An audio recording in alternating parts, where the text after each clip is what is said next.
Hey, everybody, one last August edition of Celtics Beat, and then we'll be into September, and then we get to say, hey, guess what? Basketball next month. But we're not quite there.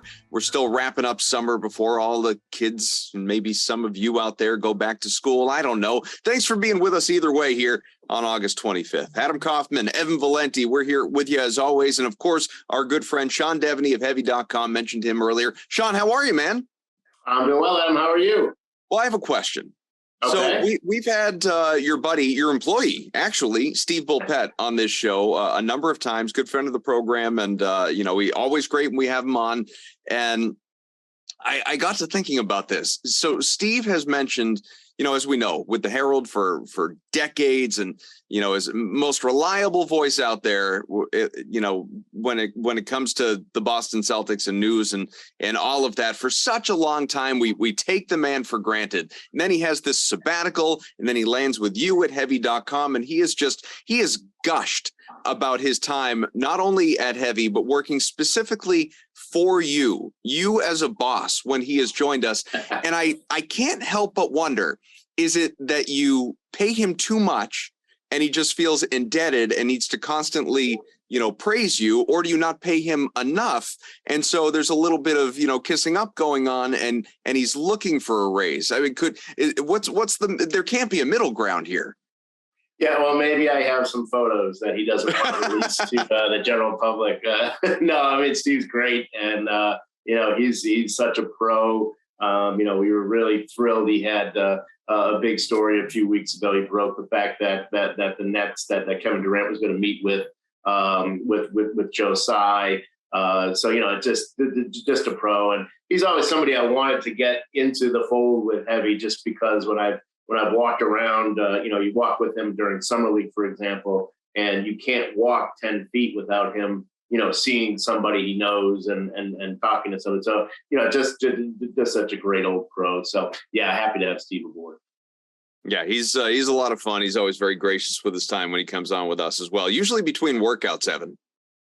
Yeah, last time we caught him coming off some interval training, and I felt kind of bad because you can tell he literally just got in from his run and then threw a button-down shirt on and just hopped on Zoom. Meanwhile, Adam and I are like, yeah, this is, we're just hanging back, relaxing. Meanwhile, may as well have been eating Doritos on the stream. Doritos, Cheetos, you name it, just shove it in my mouth.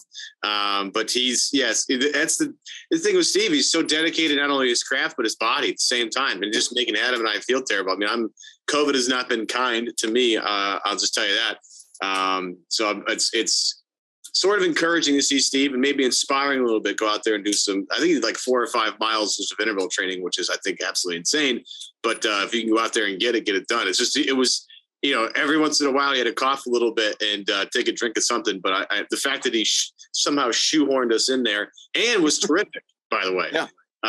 We got really deep into psychology with that one. And we made some use of his psychology degree. We went Immanuel Kant a little bit. I think we had some maybe some Freud in there. We had a good philosophical conversation, which ended up, proving to be, in a way, like Adam, to shoehorn this back into us, to be right about the Jaylen Brown, Kevin Durant thing. Like, this isn't going to be a thing. This isn't going to happen. Nothing's guaranteed in life. So let's just, stick with what we got, because it seems like it's a much more fun ride. That's just to bring it back full circle here. We were correct once again, Adam.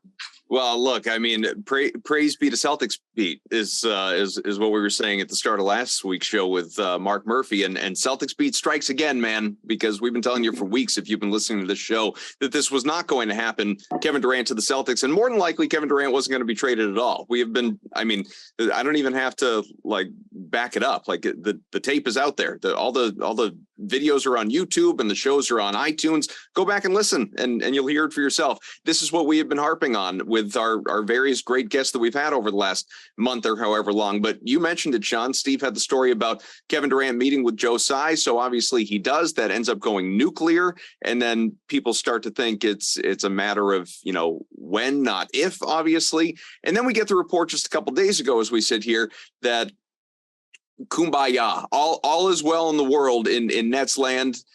You've got Sean Marks coming back, and Steve Nash is coming back, and Kevin Durant is coming back, and Kyrie Irving, despite being left off the season ticket holder release seems to be coming back, and obviously Ben Simmons will be there, and so we have to take the Nets seriously again as a true contender in the East, and we can get to that a little bit later on. But I guess I have to say, with this now officially not happening, not that it's any real surprise to us, what do we talk about? It's a good question. It did get us all the way to August 25th. We're now 1 month away from Media Day. So, thank you, Kevin Durant, for that. Look, there are some that question how hard the Nets really tried to trade him at all. And you can put together a pretty good list of players that teams said, we will not give you this guy for Kevin Durant. It was whether it was Bam Adebayo or Devin Booker. Scotty Barnes was an eye opener from Toronto. I think for Kevin Durant, when he had to realize that this whole thing was over, he had to fold his hand, was when Memphis said, we're not giving you Desmond Bane for Kevin Durant. Kevin Durant had to say, well, that's it. If they're not giving me Kevin, if I can't get traded for Desmond Bane, then that's it. I'm going to have to go back to that. Yeah, and obviously we'll see what comes of it. And look, I don't want to say that it's dead in the water dead, like, corpse floating at the top of the ocean dead, but it's certainly dead for a long time. Like, I think this will probably, depending on how the teams are performing and certain players are performing, this could obviously be revisited come the trade deadline, whether behind closed doors between those organizations or in the sense that it's just the rumor mongering. I mean, Shams Charania had the report just yesterday or the day before that officially, like he's saying on the record, the Celtics offered Jaylen Brown, Derek White, and 1 first-round pick. That for sure was on the table for Boston. And just to be perfectly clear, we have not said it, like, as we pat ourselves on the back, we have not said in past weeks that this was never a thing, like it was never discussed. I have no doubt in my mind Brad Stevens reached out and did his due diligence, but obviously it was decided on the part of the Celtics that either we don't want to give up Jaylen Brown, or let's say the offer was on the table, including Jaylen Brown, as Sham said, the price is too high. The asking price is too high. We're not willing to go to that length. We like our team that is currently right now do nothing to it, the odds-on favorite to win the NBA championship, never mind dealing for an almost 34-year-old Kevin Durant. And Brad has, come out. He spoke with WEEI and Nesson with the Jimmy Fund Telethon and Ime Udoka as well, both of them saying that, look, we're in constant communication with all of our, I don't know about all the players, but all of our key players, and that includes Jaylen Brown, Jason Tatum, and Marcus Smart, and these guys. They know what's going on. We're very transparent about what's going on. Didn't deny that there were any trade talks, but said this has not been a thing for us for a long time. This, like, I don't know why this is me adding these words in, but I don't know why this is all being talked about right now. We have moved on quite a while ago, which lends credence to what Brian Windhorst said a while back as well, that, well, yeah, there was an offer, but that offer was, way back when. That's not a thing now. So going forward, ignoring the Kevin Durant part and just Jaylen Brown, obviously, because that's what Celtics fans care about, is there anything that needs to be worked through, or is this just part of the business? Jaylen's mature enough to understand that, full steam ahead. Yeah, I mean, that's certainly what you hope. Are there hurt feelings? You can't really control that. I think if you're the Celtics, of course, like you say, you talk to the Nets. Of course, Jaylen Brown is going to be the guy who comes up in any kind of discussion when it comes to a trade for Kevin Durant. So, you have to sort of accept that that's how it is. And then you've got to be able to move on from there. Jaylen Brown, he can take this a number of ways, but the way he ought to take it, in my view, and that's take that for its worth, is hey, look, you were discussed for Kevin Durant, for one of the greatest players in the history of the game, and in the end, the Celtics didn't do it. So it's not only were they having this discussion, but in the end, they said, no, we're not going to give you Jaylen Brown for Kevin Durant. So in the end, that's how that's going to be taken. Really the only reason the Celtics got dragged into this, because so many teams had conversations with the Nets about Kevin Durant, but the Celtics had the best offer. They were offering the best player in terms of the discussion. That doesn't mean it's a long way from having the discussion to, okay, let's get this done. And they were never close to the, okay, let's get this done stage. But just in the discussions, Jaylen Brown was the best player there. So the Nets put that out, leaked that in order to set the market for the rest of the team so they knew what they'd have to offer. And of course, the Celtics are sort of left holding the bag. And there are folks in that Celtics organization who kind of are a little resentful towards Sean Marks and the Nets right now for having dragged them into things that way. That's something that I think has left a bitter taste in the Celtics' mouth. But I don't think there's any question that Jaylen Brown will be able to get past this. We're still 2 years away from him being a free agent. I'd be shocked if that somehow factored into a decision that he makes as a free agent 2 years from now. Yeah, just out of curiosity, real quick for Sean, because I am fully on the record and have been and haven't wavered. I would not have done a deal for Kevin Durant involving Jaylen Brown. But what about you? Would you have done it? Yeah, I would have. I love Jaylen Brown and I love what he brings. If you don't have to give up Marcus Smart, if you get into giving up Marcus Smart as well, then I'd probably back out there. But if it's just Jaylen Brown straight up with Kevin Durant, I think Durant still has 3 good years left at least, and that's going to give you 3 chances at a championship. Look, I think the Celtics are good enough to win a championship with Jaylen Brown. But I think Kevin Durant makes them unquestionably the favorite. So I would have done it. And I can certainly understand why the Celtics didn't, but I would have. Yeah. One thing I wanted to mention was, Mark was pretty adamant about this when we had him on last week. He has a source that's very close to Jaylen that says Jaylen loves Boston, and that, all the stuff that's coming up is,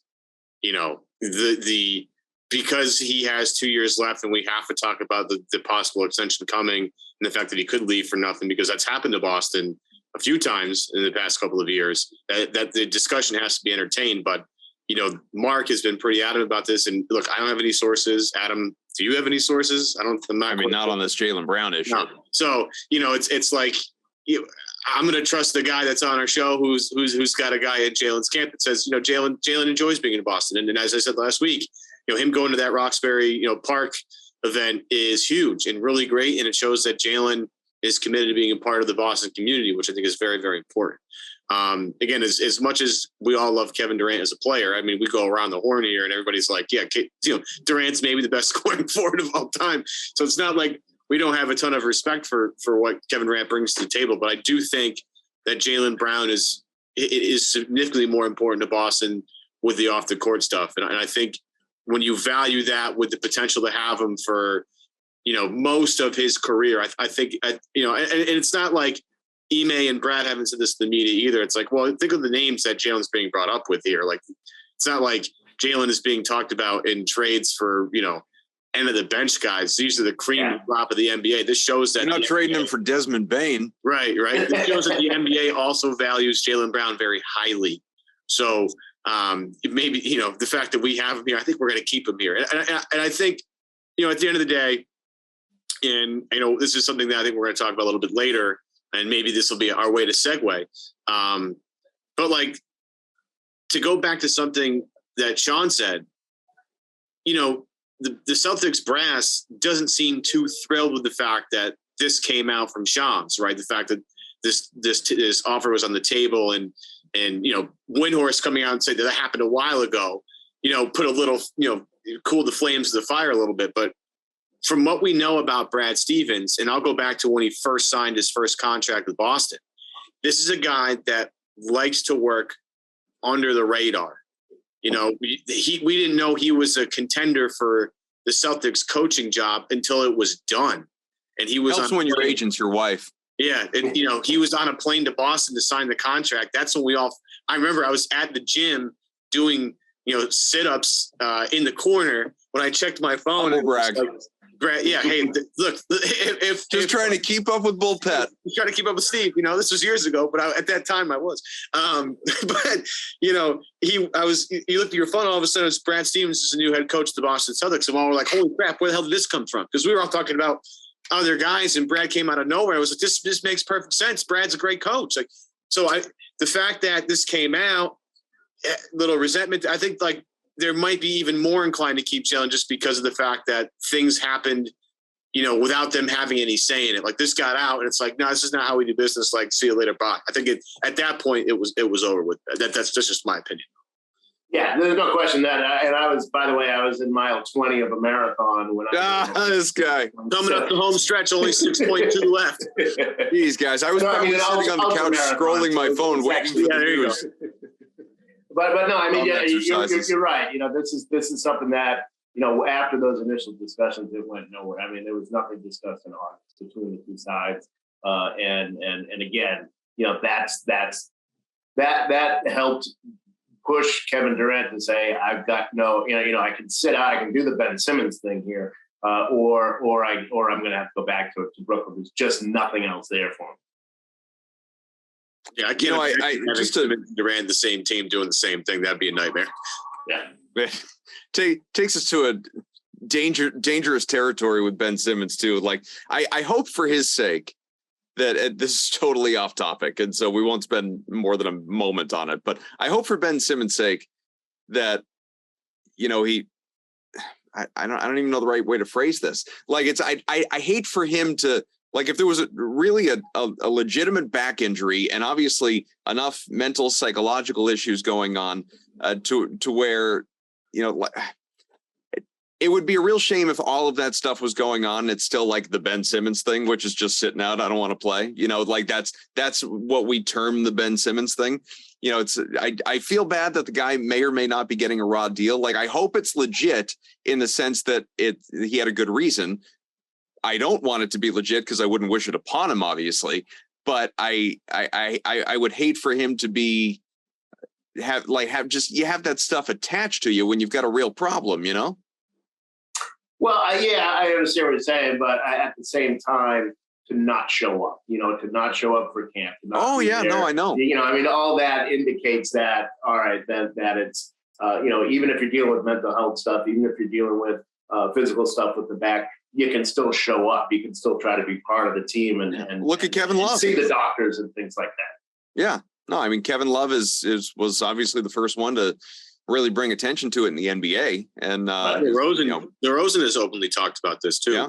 And DeRozan has turned himself into, 1A or 1B in Chicago and a very fun Chicago team. So, we all hope that Ben gets the help that he really needs, and we hope that he heals quick. Because the NBA is more fun when Ben Simmons is actually playing basketball. Like, let's just get that out of the way, But NBA is more fun when Ben Simmons isn't taking threes.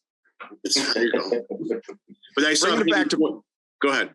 Bringing it back to Brad, though, just to piggyback off of what Evan was talking about, and we've talked about this on past shows as well, and now I think people are spending more and more time on it. Like our buddy Greeny over at Barstool comes on the show from time to time. He wrote an article about it the other day too, is that, Brad is, I think with whatever it was, 15 years of Danny Ainge, we got very used to the will they, won't they, and what don't we know, and what is he telling us versus what is reality. And honestly, being the average general manager in terms of, the way they operate. Like you're sort of a professional liar, and that's an expectation. That's not a criticism. Brad, though, has been about as transparent as a president of basketball operations can possibly be in the year plus since he has taken on this role. You think back to obviously moments last year in the regular season, more notably coming out of the playoffs when he was asked, what does your team need? Specifically, hey, we need playmaking, we need bench scoring. Well, they go out and they add Malcolm Brogdon, Danilo Gallinari. Like he may not have told you the specific guys, but he specifically, telegraphed for you what Boston wanted and the Fournier TPE, he pretty much said we're probably not going to spend that. So after adding Brogdon, he was pretty open and upfront about it, and so. With this Kevin Durant stuff, he had been saying in the limited interviews, obviously he's done the last month or two, any opportunity, he said, I love this team. This is our team. These weren't his exact words, but the message was, don't pay attention to all that stuff. And sure enough, Celtics either weren't all that involved or weren't all that serious about it, or it's just so far in the rearview mirror for him versus the present day reporting that, again, he laid it out for us. So I the point here being, for anyone that's saying Kaufman, stop rambling, is pay attention when Brad Stevens is talking, because he really hasn't steered us wrong at this point. No, it's true. It's true. And Ainge was had a much different approach for a few reasons too, though. I mean, Ainge also, had been a player, had been a coach, had done with a lot of the politics of an NBA front office from every angle. So he knows how to work that sort of stuff and work it to his advantage. But he also, don't forget, for a period of about 5 years, he was sitting on some of the best assets in the NBA. So anytime a player was unhappy, whether it's Paul George or Jimmy Butler, whoever it was, going to come back to the Celtics and people are going to talk about it, and there's going to be all this whispering. So some of that was sort of going on around Danny Ainge, and some of it was stuff that he was actually fostering. But Brad, kind of comes from Butler, and there's not a lot of that NBA politics that he's had to deal with in his career. So yeah, he's always been, he's good at it. Was this way as a coach, as kind of avoiding subjects that he doesn't really want to talk about. He'll answer all the questions. But you're right. When it's something that he doesn't have an interest in hiding where he's coming from, he'll be straightforward with you. He has been that way as a coach as well as a GM. The one thing I want to bring up about Brad is last year we heard so much about them bringing in somebody else to help him with the Pobo job as a GM. Now, we talked about internal promotions, Mike Zarin possibly getting the GM job. I think maybe Allison Feaster was talked about maybe, getting promoted in that particular regard. There were reports, and I loved it just because I loved watching him in New York, and I loved his Modell's commercial. But having Landry Field step in from Atlanta as a GM, I thought was an interesting thing. But we haven't heard anything about that, Sean, at all this offseason. And pretty much since last offseason, we haven't heard anything about this. A, are you hearing anything about that? And B, are we not hearing anything about that? Because Brad has done such a good job of building this team between getting rid of Kemba, bringing in Al, getting Derek White, the Brogdon and Gallinari additions. Like, this team has done a really nice job filling in the holes. Are we just confident going forward here that Brad's just got us all figured out? We don't really need anybody else in this front office? Yeah, I mean, that's what it comes down to is that you don't really need to hire somebody if you don't need to hire somebody. And I think, Mike Zarin's as good in the league as there is in terms of, working out the numbers and all the payroll stuff and being creative with that sort of stuff. And he also has a lot of relationships with people around the league, which was one of the concerns with Brad, was how is he going to be able to do the the backslapping and the late night phone calls and stuff like that you've got to be able to make and kind of knowing the personalities of all the guys. Well, they've got somebody who's been doing that, and that's Mike Zarin. So I don't think that they found themselves needing anybody to do that. It doesn't mean that it won't be something that eventually comes up again for them. But certainly at this point, it hasn't been a real issue. That they haven't been able to get deals done that maybe they would have gotten done otherwise. No, they haven't had any problem. I've talked to agents who say that it's actually a little easier to work with them now. That everything is a little more streamlined, straightforward, and all that. I think that the front office right now is working as it should be. Well, let's continue to not just praise Brad, but wonder about what he's going to do going forward, because there are still because after weeks of the whole, again, Jaylen Brown, Kevin Durant, some of the feedback that we received from listeners, and I don't blame them, by the way, if you're out there listening and you felt the same way, was cool. Could we talk about this team? and like the actual team and what this team is going to do going forward, well, let's do that. You still have some open roster spots available on this club, Sean, and obviously you've even though the Evan Fournier TPE is in the rear view, you got some other smaller TPEs going forward. You reported on Heavy.com the Celtics may have some interest in Justice Winslow, which kind of made me chuckle a little bit, not questioning your report, but made me chuckle because I feel like Brad is it's almost like Danny left his shopping list in the drawer before he left the office. You know what I mean? Like, all right, well, Danilo Gallinari. Yeah, let's get that done. Pursue Kevin Durant. All right, let's look into that, do our due diligence. Well, it's not going to happen. Justice Winslow, been wanting to make that one happen for a long time. Let's see if we can go there. So tell me, what do you know, and what's the likelihood of this happening? Yeah, it's not going to cost them several draft picks to get him. 4 first-round picks. Yeah, I mean, what I was writing about was mostly just, what some of their options will be if they decide to use those TPEs. So they've got 2 of them. They could probably use a wing, and they could probably definitely use a big man. Mm-hmm. And it's a matter of whether they get to the point. And I do think it's going to be a break glass in case of emergency sort of situation in season that they make those decisions on those kinds of things. So a guy like Justice Winslow, playing for Portland, which, thinks it's going to be a playoff team, probably is not going to be a playoff team. And if you get around November, December, early January, they might be looking to dump some pieces. And that's where, if the Celtics find themselves with an injury or in some need of depth, that's where you get a guy like Justice Winslow who come in and you bring him in on a TPE. The Celtics don't want to use those. Let's be blunt. They are at $20 million over the luxury tax right now, and at $20 million, every dollar you spend from here is taxed at $3.75. You get a $5 million player like Justice Winslow. You're going to pay $19 million for him. And that's going to be a tough pill to swallow for the Celtics. But those things are there for them to do in case of emergency, and that's where a guy like a Winslow could come into play for them. Is there a move, a non-trade, a free agent signing that you're waiting on before this season? I know how deep they are. They're, in my opinion, I think in many people's opinions, they're the deepest one. 1 through 10 in the entire NBA at the moment, and if not, certainly in that conversation, there aren't too many teams that you'd put around or in front of them. But again, with those open roster spots to fill out, I don't know if these are guys that'll end up getting signed. They just wind up in maybe there's a 2-way, goes to the G League, or a guy that just winds up on the bench on short money that never plays. But are there vets out there that you think would be a good fit that could wind up on Brad's roster here?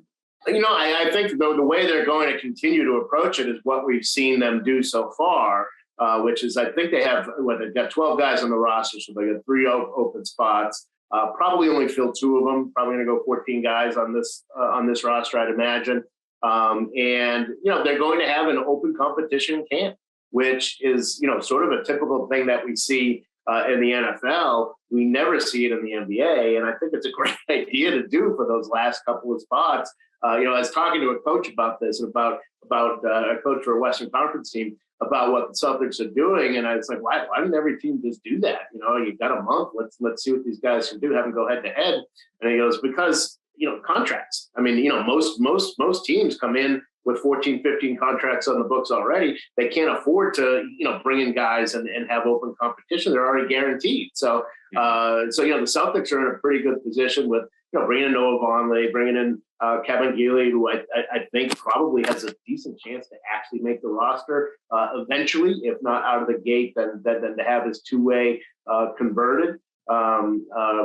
Caboclo and Denzel Valentine and Jackson, all the guys that they're bringing in, that's a pretty good way to go. And they might add a couple of other players to that mix, but that's how they're going to do this. I think it's a pretty good way to go about it.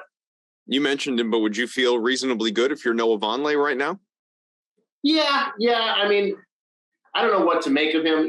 When he's had a chance in the NBA, he's done okay. I was looking at some of his stuff from China, where he played last year. Wasn't that impressive? And I mean, if you're playing in China and you're a legitimate NBA player, you should average 30 and 16. Like that should be your baseline. That's how bad the Chinese league is. And he averaged something like 15 and 8.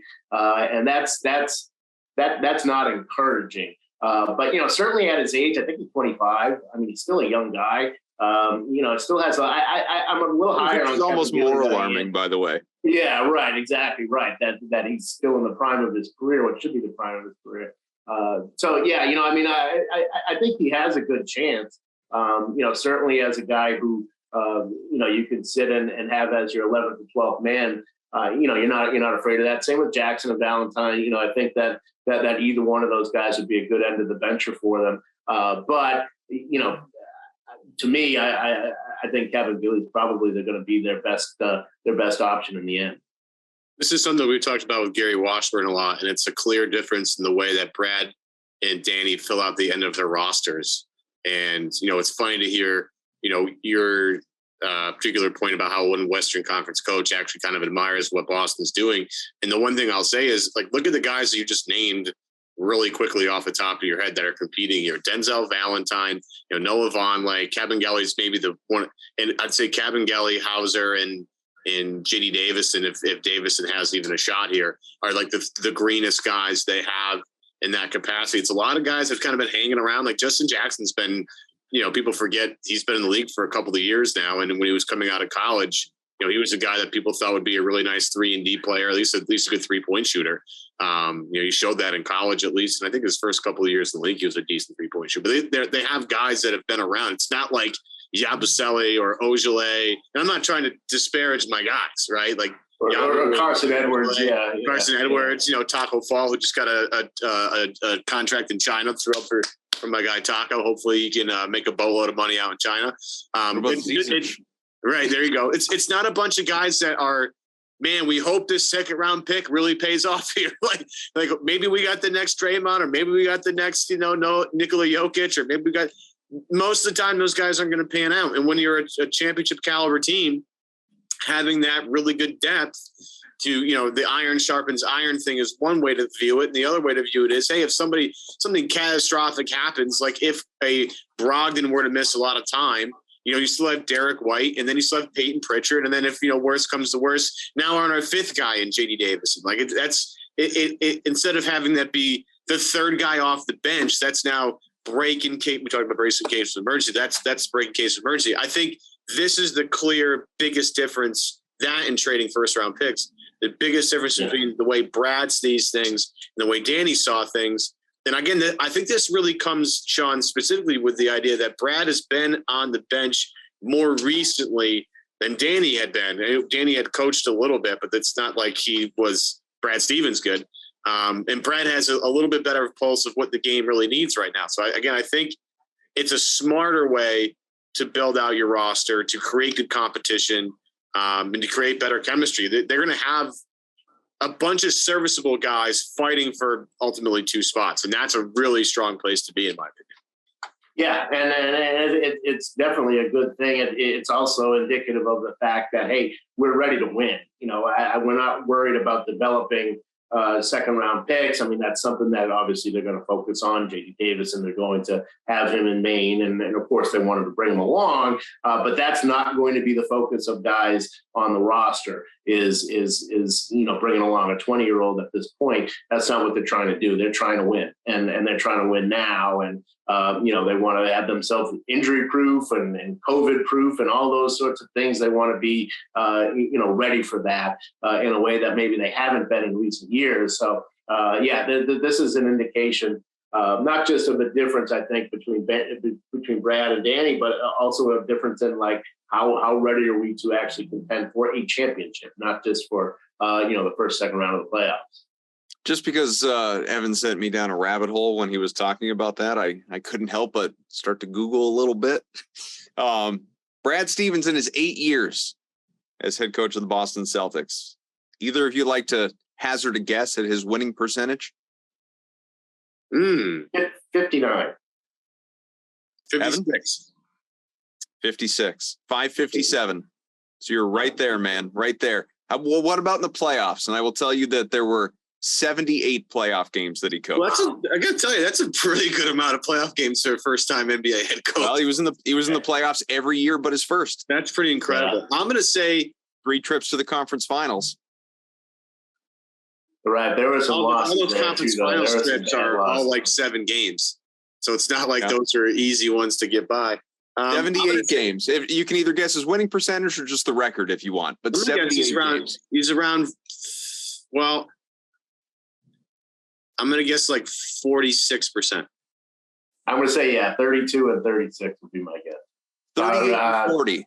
38 and 40. So the winning 487. Now I bring this up.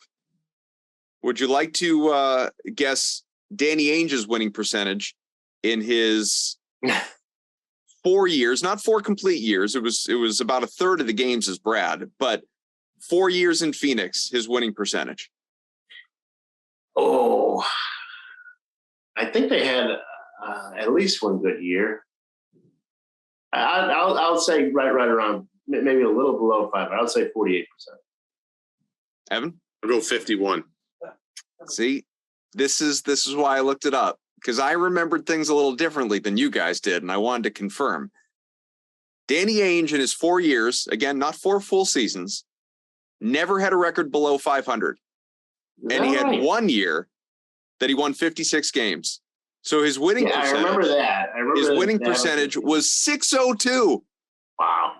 Danny Ainge is a head coach, 602. He went 136 and 90, and then just a dozen playoff games. And that was really despite all the players hating him. The players couldn't stand him. Got it done.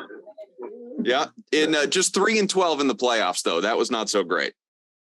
Wow. I felt the need to give Danny his due there. I wanted to recognize the man. 600 winning percentage is pretty good. Yeah, I never. That is. So, guys, we haven't touched on this at all, and it's been a pretty popular talking point as it relates to the Celtics over the course of the last few days, and that's an lengthy interview, an hour-long interview that Jason Tatum did with Taylor Rooks in Bleacher Report. And if anyone has not listened to it, I encourage that you do so. Or you could check out some of the clips that have been shared on social media. I don't know if either of you has listened to it in full, but I'm sure you've checked out some of it, obviously. And I got to say, Tatum was tremendous. It was a great interview. We again, just to celebrate all things Celtics beat. We were just, I think it was last week, we were talking with Mark Murphy, telling you that Jason Tatum has this rap for not giving you anything and not saying anything publicly. And if you actually pay attention and you put him in a setting where he's really comfortable, whether that's with JJ Redick or Taylor Rooks or basically people who aren't beat reporters, all due respect, he's a great interview. He's very candid, and he's even getting more open in those settings as well. But in these settings where he's just loose and relaxed and isn't hurried to go somewhere, and he's talking to somebody that he's comfortable with, he is so transparent and he is so good and so comfortable and gives you a lot of great stuff. I mean, and he said, basically, we're not going to regurgitate the interview, but he said all the right things, like all the things that you would want to hear as a Celtics fan about his desire to win, about Boston and his relationship with Jaylen Brown. And as Evan and I were talking about before this show, parenthood and his perspective as a young father and becoming a father at 19 and so many different things. The only thing I didn't like from it, if I were to nitpick anything, was when he was asked about the Kevin Durant stuff and working out with him and the pictures. And I have, just to be abundantly clear, no issue whatsoever with Kevin Durant and Jason Tatum working out. If you're Jason Tatum and you have the opportunity to work out with Kevin Durant in the summertime, you should take that opportunity. By all means, grow your game, work out with one of the legends of the game, be friends, do it, love it. I think it wasn't the best look timing wise, circulating the photos with your own personal photographer, putting them out on social channels that you hired to come and be there to document this stuff, amidst the rumors that, your co-star on your team and Jaylen Brown could be swapped for this guy. I didn't think that was the best look, but everything else, great. Loved it, Sean. Yeah, no, I agree. And this has certainly been more of a summer in which Jason Tatum has been willing to get in front of cameras, which he really hasn't done a whole lot of in his 5 years in the NBA. So that's been nice to see him kind of, being a little more open and being a little more of a personality that we don't. But you do talk to people in that organization about, who's sort of the leaders, the chatty guys, and Jason Tatum comes up within the team. But if you're a reporter, then you're like, wait, Jason Tatum? Is that what you just said? Because that's not how he kind of conducts himself when all of us are around. But yeah, and he had an opportunity to at that the movie premiere, the Point Guards thing earlier in the month. At that point, he could have said, I don't want them to trade Jaylen Brown. I want to be with Jaylen Brown, on the floor, forever.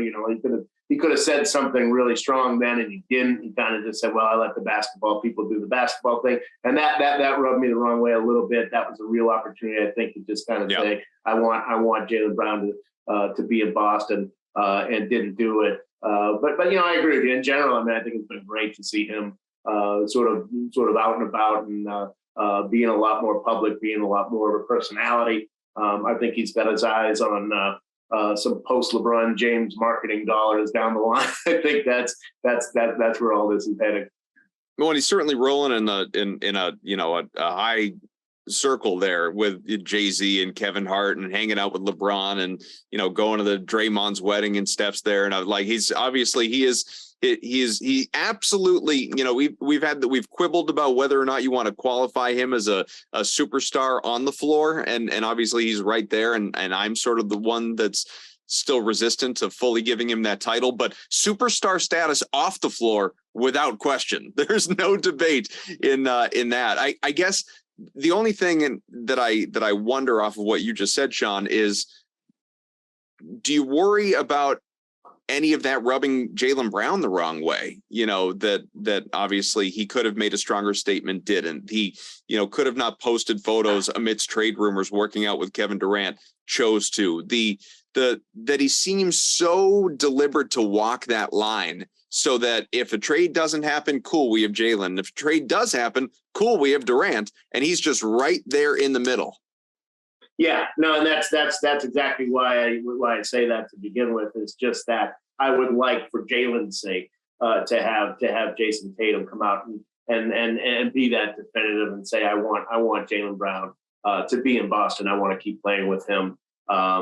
He's said things, right around that. He's kind of circled that, but he had some real opportunities to be pretty definitive about it. And certainly, like you mentioned, the photos with Kevin Durant, and look, plenty of guys.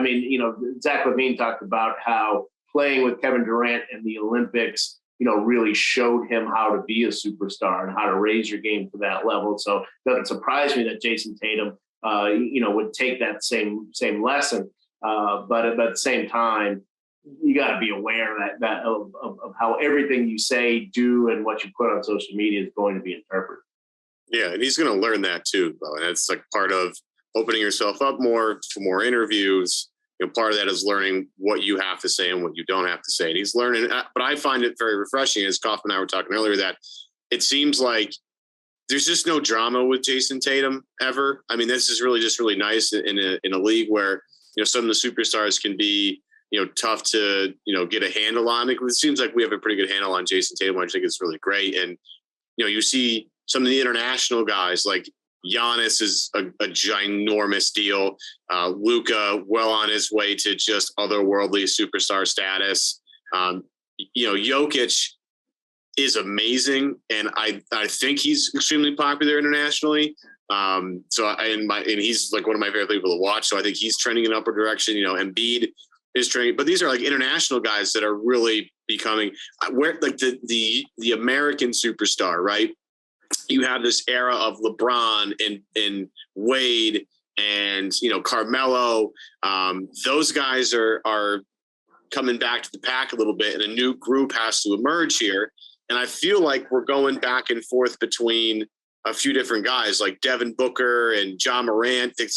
Morant is probably the leader in the clubhouse, or like most beloved American superstar of like the next frontier. But I think Tatum is clearly in that category of like some of the American guys that are are climbing the superstar ladder to the point where they are the face of the league, right? You have a bunch of international guys in the face of the NBA right now, at least in terms of young talent. I think, the NBA is searching for the next guy. And I think Ja probably has a leg up in everybody just because of the highlight dunks. And it's so easy to watch him go viral, or like LaMelo Ball is like with all of his passing and the full court passes. And there was one the other day where he's at midcourt and wasn't even looking at the guy and did a behind the back pass. Like Tatum is maybe, trying to slide in there and try and navigate those waters as well. So I think like some of his demeanor and some of the way he speaks has that maybe in mind of like, I have to be an ambassador for everybody. I can't just pick and choose like certain guys. I have to be, Switzerland on everything, because, you never know what's going to happen in this big, like, cause the NBA shelf life, things are always moving around. Guys are always changing teams. You just kind of have to pander to everybody at this point, right? Am I looking maybe too far into this? No, I think it's a good point. And I think, what was it, about a year ago, maybe not even a year ago, when Tatum was talking about how much he'd love to play with Bradley Beal, and he took some criticism for that because, pretty much with the same thing, because, all right, if they're going to get Bradley Beal, what is that going to mean? I mean, they're going to probably trade Jaylen Brown, like they would have had to have meant that at that time. So, I do think that there's something to be said for being Switzerland, like you say. And there's certainly something to be said for getting to a point where you understand the way LeBron does, for instance, that everything I put on social media is going to be, it's going to be turned around and twisted, and it's going to be put into a different context. So you have to be really, conscious of how that goes. I think that's something that's part of the learning process there. I just think some things are really easy to either walk back or course correct, though, especially when it relates to a guy that you've been teammates with your entire career, that people have been questioning whether or not you can coexist, whether or not you can win together. And Tatum obviously has said, to give him credit, he has said a number of times that he's close with JB and we're on the same page, and we've had these talks, and we want to win together, and we want to be in Boston. He's told you what you want to hear over the course of time. But sort of at some of these key milestone moments, like you talked about, amidst trade rumors, he could be more declarative. He could come out and say, we want to finish the job. Like, we got to the finals last year. We got to game 6. We lost. I wasn't great, as he talked about in his interview. JB, for the most part, was. And we want to climb that hurdle. Like, we've come this far. We've gone to the Eastern Conference Finals X number of times. Now we've reached the finals. We've added to our team. We are the favorites. We want to represent. We want to be that team. And you've said all the right things. You've pleased Celtics fans. And then if a trade happens, you very easily, if you're Jason Tatum, just say, look, I mean, Jaylen Brown's incredible. We had an unbelievable time together. Obviously, we had a ton of success. Mission wasn't, accomplished. The team feels that, Kevin Durant can get us there. I've played with KD at the Olympics. I've worked out with him. He's incredible as well. And, we're going to have a blast, and it's on to next season. Like, it's done. It's easy. He's done nothing wrong in that statement. I'm sure he could, find a way to put what I just said even more eloquently, and that sort of appeases all parties. And you don't need to catch yourself in the middle and have that even be a criticism. Yeah, and like I said, I thought, especially because this was early August when that movie premiere was, and it was very much a hot topic, and the talk about the offer that the Celtics had made, that had just come out. Yeah, and here's Jason Tatum with his first for the first real opportunity to really say something definitive, and he really didn't at that point, and I thought that was strange.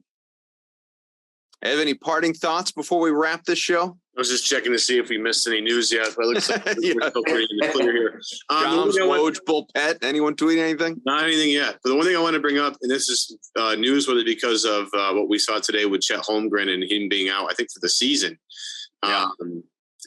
which sucks. I got to be honest with you, I saw this one coming a mile away for two reasons. One, we all talk about the frame. and how much of an issue that was going to be. But two, the Thunder are taken for Victor Wembanyama. So this is just another one of these things where they're just going to keep acquiring top draft picks. Well, that's what I tweeted that. I said, like, this, this blows on the one hand, but on the other, like, the Thunder are going to land a tremendous prospect to pair with him a year from now. Yeah, and they're going to have him, Poku, and Chet, and it's just going to be the longest, lankiest team in the history of basketball. But the one thing I want to mention, because he got hurt playing in a Pro-Am game, and Jason Tatum recently played in a Pro-Am game that was shut down due to poor basketball court conditions because of the condensation from the court. And all I want to say is I want to thank whoever made that decision, because nobody got hurt in that game. Yeah. As you get hurt playing basketball at any point. And Tatum, he had 20 points in the first quarter and change. So it wasn't like he wasn't heating up or anything, but he didn't have the opportunity to get himself hurt. So whoever made the decision in stopping that game made the correct decision, folks. And as much as it, and I love DeJounte Murray's, I think it was like an Instagram post of like, NBA guys, please play in these pro-ams because it's the only opportunity a lot of people are going to have to see you play because it's cost so much to go to a basketball game now. I thought that was an incredibly good way to put that. But at the same time, like, you got to still be careful of what you're doing because anything can happen at any time. So as much as I agree with DeJounte Murray's, sentiment about the idea of playing in pro-am games, I'm very, very happy because Tatum has been, like, I'm going to knock on all the wood like humanly possible right now, has been incredibly durable throughout his career so far. And it's one of the things that I admire maybe the most about him. And we didn't talk about the fact that he played. We finally got a final report from Tatum that he did play through an injury during the NBA playoffs. It was his wrist. We all thought it was his shoulder because he injured it and had a stinger for a while, but it was more of his wrist that was bothering him. And he detailed how he would have a wrap on and then take it off whenever cameras were around because he didn't want anyone to know that he was dealing with this, which I totally understand. Yeah. But we have a little more closure on why maybe Jason Tatum didn't look 100% especially in the NBA Finals, because he was clearly dealing with something. It might have been fatigue mixed with that too. But again, having closure on that, then the ability to recover from that, go to a pro-am and not get hurt, like, these are all very, very important things to understand and learn. And thanking the basketball gods that they stopped that game before things got too out of control here. But I don't think we mentioned the fact that Tatum finally came clean about what he was hurt about. And now, again, his performance in the playoffs, he had brilliant performances like Game 6 against the Bucks, but then he had a lot of stinkers too. And I think we have a little bit more of a reasoning for that. I find it weird, Sean, that people were like, well, see, if Tatum were healthy, they would have won the whole thing. That's not necessarily a given. By the way, everybody, that's not necessarily a given here. You still have to play the games, but, at least put some context to the people that are freaking out that Tatum wasn't so great. Like, there's a good reason for that. Tatum is still a very good basketball player, and something was clearly bothering him in the NBA Finals specifically. So I think the fact that we have closure to that makes me very happy. Yeah, no, I'd agree with that. And just that he played through that. I mean, he played through that. He played through the shoulder. He did what he could to try to hide that injury, which is smart because players will go after, if they know that you've got a fracture in your wrist, they'll go after the fracture in your wrist, especially against the NBA Finals. Draymond, especially if Draymond Green's around, right? So but that was impressive, and I believe he said it happened in February. And you look at the second half numbers where he averaged 30.5 points, and we all know how well the Celtics played in the second half of the season. That makes that all the more impressive as well. But it's been a knock on him in some corners that he lacks toughness. I think we can flush that one down the toilet.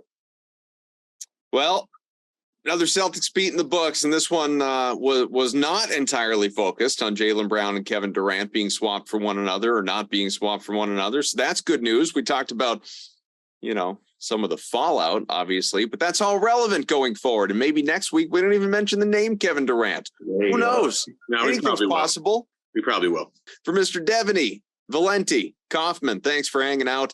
Rate, review, subscribe, all that good stuff. Wherever you find your podcasts, we'll talk to you again in September.